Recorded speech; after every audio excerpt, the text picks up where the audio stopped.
ఇక్కడున్న ఈ పేర్లు చూడండి. ఈళ్ళందరూ ప్రాంతాలు వేరు, కులాలు వేరు, మతాలు వేరు. ఒకళ్ళకొకళ్ళు సంబంధమే లేదు.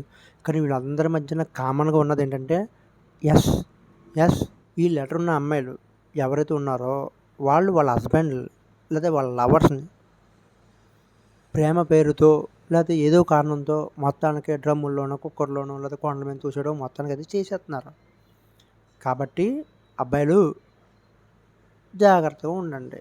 ఒకవేళ మీకు గనక ఎస్ అన్న వ్యక్తితో ఒకవేళ లవ్‌లో ఉంటే కనుక లేతే వాళ్ళు మీ భార్య అయితే కనుక భయపడకండి. జాగ్రత్తగా ఉండండి. ఒంటరిగా బయటికెళ్ళొద్దు. ఒకవేళ వెళ్ళినా కానీ పెద్దవాళ్ళకు కానీ, ఫ్రెండ్స్‌కి గానీ, స్నేహితులకు గానీ ఇలా నేను పలానా బయటికెళ్తున్నానని తెలియపరచండి. Be careful. మీ జాగ్రత్తలో మీరుండండి. ఎందుకంటే ప్రాణం చాలా విలువైంది కాబట్టి, పోతున్నారు. మొత్తం పోతున్నారు. ఫ్రెండ్స్‌లో ఎవరైనా అలా ఎస్‌తో ఉన్న వాళ్ళతో లవ్‌లో ఉంటే గనక ఈ వీడియోని షేర్ చేయండి.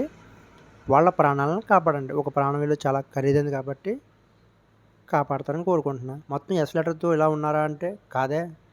సతీ సావిత్రి లాంటి గొప్పోళ్ళున్నారు. సీత లాంటోళ్ళున్నారు. సరస్వతి లాంటోళ్ళున్నారు. దేవతలుగా పూజించుకుంటున్నాం. వాళ్ళతో పాటు పురాణాల్లో ఎంత గొప్పోళ్ళు ఉన్నారో అలాగే రామాయణం లాంటి ఒక ఘట్టానికి కారణమైన శూర్పణఖ పేరు కూడా ఎస్సే. కాబట్టి ఎస్‌తో జాగ్రత్తగా ఉండాలి.